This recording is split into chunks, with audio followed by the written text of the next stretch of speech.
Presiden Joko Widodo meminta Kepolisian Republik Indonesia mengusut tuntas kasus kematian Brigadir J alias Brigadir Nofriansyah Yosua Huta Barat. Orang nomor 1 di Indonesia tersebut juga meminta agar kasus tersebut diungkap secara transparan, yang menegaskan buka seluruh proses penyelidikan tanpa ditutup-tutupi. Transparansi menurutnya sangat penting untuk menjaga kepercayaan masyarakat terhadap institusi kepolisian. Sebelumnya, Komisioner Bidang Pemantauan dan Penyelidikan Muhammad Khairul Anam mengatakan timnya telah mendapatkan beberapa rentetan kronologi yang sangat penting dalam kasus tewasnya Brigadir J di rumah Kadifropam Polri nonaktif Irjen Paul Ferdisambo. Yang mengatakan saat ini tim tengah mendalami rentetan yang sangat penting tersebut beserta barang bukti sandingannya.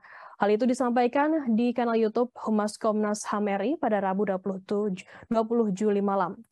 Karena mengatakan timnya juga telah mengkonsolidasi semua kronologi yang telah didapatkan.